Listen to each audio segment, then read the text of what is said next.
Hello, everyone, and welcome back to the Raisin Brand podcast. My name is Aaron, and I'm a brand strategist with Pixel Labs, and I am joined by Noah today, who is our production coordinator, and we have a pretty good topic for you today. It is how to create clear messaging as a small business. So, how to make sure that when you're sharing stuff out in advertisements, content, that is making sure it's resonating with your audience, all that good stuff. So, Noah, do you want to get us started just with some general thoughts when it comes to how to create clear messaging for your small business? Absolutely. So I think the biggest thing, because like you said, my background is in like video production and like the production side of things. I think the best part or the best thing you can do with clear like messaging in mind is to pretty much not overthink things, in my opinion. Obviously with video, there's a lot of different ways you can go with it. You can make these really, really big fancy edits, but sometimes that gets confusing for people, especially if you're trying to start up your brand. So a lot of the time, the best strategy at first is to keep it simple, but keep it nice and polished and tight. That way people can easily ingest or digest what you're trying to give them as far as your brand. Well, and I think even too, like beyond video, like even just like when you talk about it, 100%, yeah. Like it does not need to be this overarching, huge, high-level idea. I always like I'm trying to remember how it was said, but basically the idea of, somebody who's really smart knows what they're talking about, but somebody who's a genius knows what they're talking about and can say it so that anyone can understand it. So even if you're like into quantum physics or like something just totally crazy, being able to kind of bring it back down to a level that majority of people can understand. I think that's really important as well. Kind of like a Bill Nye method of like, if kids can understand what you're saying, everybody can understand what you're saying. Those were the best days of high school. Right?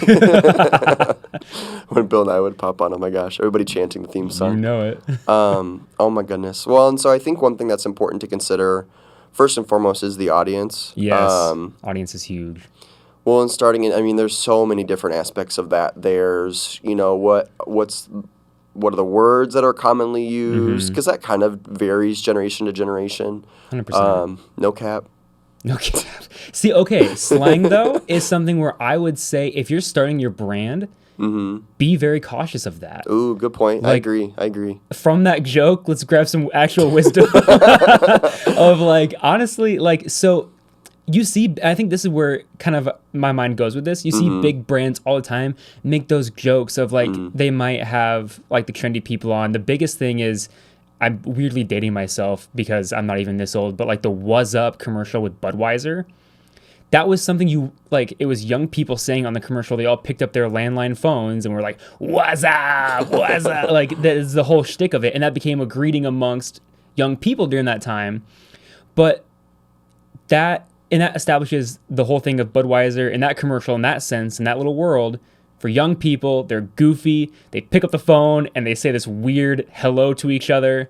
And then it just kind of corresponds with that. But you would never, ever see if they were talking about the history of Budweiser or Busch, like whatever the company was. I don't even remember which beer it was. But like you never like start with like the opening of dramatic Clydesdales and then pan to the camera and go, "What's up?" Right. Like, that's just weird. So if you're starting your brand for the first time, you want to keep it a little bit simple and you don't want to lean too much on pop culture, in my opinion, because then you kind of alienate a potential demographic that might want to invest or enjoy whatever your product or whatever your company may be. Well, and I think too, if you try to write out a fad for your promotion, when that thing dies, I just imagine you're going to be done too. Dead. Yep. Well, and so I think the way that you stick around is by creating something that's memorable, that's easy to understand, makes sense. But that is also interesting. Like you do those small things to be interesting. I was also curious. Do people still say the dilly dilly? Was that one of them? That was a big one. Dilly dilly. That was around the Super Bowl last year or something like that. Yep. Oh my gosh. And even I had a friend. His last name was Zilly, so it turned into we'd say Zilly, like that's funny, which is super funny. But yeah, we were all young in college, so like it made sense. It's like, but now like if I saw him on the street, I probably wouldn't go Zilly. I'd probably address him by his name, not by the joke of the beer commercial type of thing. That's kind of interesting. As marketers, you probably would never plan for that, or like would never be able to guess that would happen. It's super awesome that his name just replace the D with spelled the exact same way too. Just replace it with the Z. Oh my gosh, it's awesome. No, and I think that's a good point, though. I'm glad that I was not glad that I made that comment at first, but I'm glad that we went that direction afterwards. I saw where you're going with it. I saw where, yeah, like there could be, yeah, some potential. No, but I think that is important to, well, and just all the time. You know, and it even brings me to like the social media pages. This kind of applies, but kind of not. But the ones that all they do is they post like what day of the month or year it is, and like the national, like so National Cat Day or National Taco Day. Yeah, like and they're how like every single day technically has a holiday. well, and while those do get engagement, you know, I think about so this almost gets into like a conversation of vanity metrics. We could go way off. Yeah. You know, where you're posting like I've seen accounts and they're serious businesses, and all they do is post memes because they get the most engagement, but it doesn't tell you anything about the business. No, and that's, I think, that goes against the whole clear idea of like your clear, concise branding, because you say you're like a law firm and you just want the engagement, so you're posting memes, and someone goes in and everyone's very rigid because maybe everyone is trying to be professional because they're lawyers, right? But it doesn't reflect what you've seen on the social media. So when you joke around with your lawyer and they're kind of like, I want to remind you that the clock is running. Like, the more we joke around, the more you're going to, like, the more you have to pay me. And it's like, oh, this is serious. And it's like, well, yeah, you're talking to a lawyer. Like, why would you? But it's not the client's fault because they took that time and they invested in that social media presence of sharing memes, trying to be like this fun, like, environment type of thing to where, yeah, it's going to be weird if you don't live up to that for people. Well, and I think sometimes, more often than not, especially when you have a large organization with a large executive team, tons of employees, there's a big disconnect 100%. Between what is shared on social media and then what the expectations are internally. Yep. So you can have that, and it creates a mismatch. That's one thing that is pretty important to us, that when you're on somebody's website, when you're on their social media page, and when you walk into their business, if they have like a brick and mortar location, they all should give you a pretty similar vibe. Like, obviously social media has a little bit of a different twist, especially if you're getting onto different platforms like TikTok or something. It's going to be way different. You can have fun with it, but it's still, you got to understand where to rein it in. Right. Well, and I even think about, like for TikTok, like it can be funny, it can be kind of tongue-in-cheek, but if your business, like part of it is high quality, like the video, like the elements of your business that make it into that video, even if the video's goofy, should still hold those pieces true. 100%. Crisp, clean, beautiful, I don't know, just whatever adjectives apply to your business. But so audience, keeping them in mind is very important in how they might perceive or recognize or understand your brand. But other ways to create clear messaging, and these are pretty simple practical tips. But just writing it down, like having some sort of, we just did a podcast about a brand deck, which is literally just like, you could even make just a slideshow of, this is what I think of my brand. This is like a mission statement, like my colors, my logo, like even getting as simple as just making sure it's written down so that you talk about it the same way each time. I've even seen other folks, and even folks that help with rebrands, when they're going through that process, they have you say like, how would you describe this to a staff member? How would you describe this to your spouse? How would you describe this to, somebody else? Yeah. So that you write down several times, this is how we're going to talk about our brand. And then you do it over and over again so that when you're out and about, or when your staff are out and about, they're making sure they're talking about it in the same way. Exactly. You don't want to have like this weird, like you said, like disconnect like amongst the like different people that are talking about it, of like, you go tell like your family about it. Oh, it's this, like you maybe try to class it up for your family type of thing, but then you go tell your buddies like on the weekend or something, you're like, oh, it's awesome, like, oh, we got this, like it's super cool, like super fresh. And then it's like, I guess this weird mix matchy thing. Well, and so there is power in being able for each person to share it in their own words. But the general idea should be the same. Well, and totally. Well, like the grand idea. I remember I was part of a campaign. This was like at the start of my career, and there was no consistency with how it was being shared. And it was to the point of, and the organization I was with was investor driven. So like you had to have investors understand what you were doing, so they would give money to fund this project. 100%. And it got to the point where, and it wasn't anybody's fault specifically, but it got to the point where people thought we were talking about totally different things. Oh. And so, and like I said, nobody's fault specifically, but it was just, oh, like, you did that. Like, I thought that was something different. And it's like, Yeah. no, it's this. And then you're trying to, because somebody might have said it correctly, but that person took it and went a different way with it in their mind. Mm-hmm. And so now you're trying to go against what they thought it was, Yep. break down those thoughts, and bring it back to like, no, Mm-hmm. this is what it is.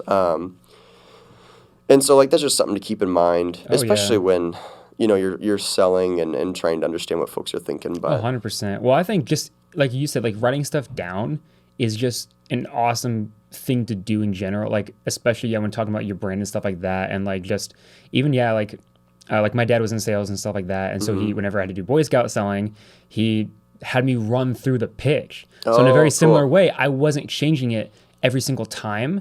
It was more so I would change up little things of like obviously if like a kid answered the door, hello, like is your parent or like is there like someone I can talk to like home type of thing, or if it was an adult then it'd be like, oh hello, like and I just go right into it. But no matter who I talked to, the general like spiel was always the same of like, this is my name, this is who I'm associated with, I'm selling this because this, like to get this. And like that was essentially like my branding or like the whole like my mission statement of like it very dumbed down because it was a bunch of kids, like we were just kids selling popcorn. But yeah, Boy Scouts was probably very intentional about putting it together. 100%, because like you would do that to give you skills. And I've seen this among like my friends and I would always sell things for like even schools, like Boy Scouts aside, like whenever they do like the school stuff of like, oh, go around your neighborhood and ask people to buy a donation of this or whatever. I would always kind of do that because my family made me comfortable with that. They were like, oh, go talk to people. That's a good skill to learn. And it was just kind of wild to see, that like how now if I tell people, like if I'm doing like a side project or even now like with work, someone's like, oh, what's Pixel Labs? I give them like the full spiel type of thing of like, without even like really missing a beat type of thing. I've had people ask like, someone that didn't know, like the full, like what I did at Pixel Labs, they thought it was my company the way I was describing it. Oh. They were like, oh, like, wait, like, when did you start this? I'm like, oh, I didn't. I'm like, no, I'm an employee. I'm like, oh God, no. Like, but because the branding here has been so concise and I knew it like the back of my hand, I could tell that story as if it was my own. Right. Which is like super, obviously plays into the super clear and like it's very concise. Like it's the story of how like the company came to be. Well, and that's when people get excited. Like as you're talking about it and they can understand it, like they start to, it's almost like they envision themselves in your shoes. Because everybody's, 100%. I don't think anybody like fully understands what everybody else does unless they've been in a position like that. Oh God, no. Yeah. But if you can, especially as an employee, I even think about when we do intern advertising, like not that it's always easy, but when we get in front of somebody and talk about what it looks like to work here, folks just get excited. Because I think that there's been enough work done to make sure that it's concise and consistent and exciting so that when we have those conversations, they're not difficult. It's not like you're like trying to just like reel folks in. It's just like, oh yeah, this is what we do. This is why we do it. Thankfully we work with people who also, have that same vibe and it's a blast. And then that brings folks in. So But I say like the more clear and concise you can make just your overall statement, the more it can apply, in my opinion, the more it can apply to people type of thing. Like the more it can kind of become their story or like their story can be integrated into it type of thing. Like again, with the Pixel Labs example, Zach, when he tells a story, talks about, like his experience of starting it, obviously mixed in with the whole general branding of Pixel Labs. When I tell it, it's this thing of like, oh, I joined this company as an intern and I never left for the past like 3+ years. And that is obviously really intriguing to people because it's like, oh, you stuck with this one, like this is my only professional job I've had type of thing essentially after college, which I think a lot of people take as like, oh wow, like something is and it makes sense then with when I tell of like the general branding of what Pixel Lab stands for and how we operate. I feel like then the wires all connect of like, okay, there's obviously no high turnaround rate type of thing, so it's like clearly it's a fun environment. People want to be there, and then they also get to enjoy what they're doing. And it makes sense for me to want to be a part of this. Well, and I think, too, there's got to be some, like, psychological study on this, but, like, there's almost, like, a certain type of magic with the way you're describing talking about it. But it's, like, it's almost like there's this sweet spot of not talking long enough to get enough information, but then over talking to where it kills any of the excitement. And I think we've done that well where you get your pitch out. Say it's just 2 minutes is that sweet spot. I don't know what it actually is. But say you're able to get everything out in 2 minutes. You know, you did a good job. They got excited. And once that 2 minutes is done, now they can then share how they interpreted it and why that's exciting for them. And it gives them, you know, just from your business, if you're able to advertise, talk about your business, get them excited, then they can start to tell you like, oh, yeah, actually, that does look interesting. Or, oh, I would be so interested to learn more about that. Or, oh, I want to connect with you in this way or take a next step. Because I think folks can totally over-explain. Oh, yeah. And that's what kills it because I've learned you don't want to answer their questions. Similar like what you were saying, that like you find that sweet spot of you just say the general like tone of your brand to get people excited. And then you tailor the rest of the conversation to like what they ask next. Totally. Because then I get asked all the time, like in the same realm of like the Pixel Labs example, it's like, so do you just do video production? Because I tell them that, oh, I'm the video producer. That's how I started, obviously. I tell them what my role is. And then I, from there, can go into, no, we do this, this, and this, and this. And they're actually paying attention to that. And they actually care about that because they asked. It wasn't like me telling them essentially, be quiet for the next 5 minutes. I'm going to tell you all the answers that I've ever been asked. Like, I'm not going to tell you all the questions I've ever been asked. I'm going to answer them multiple times. And each time I'm going to answer them better.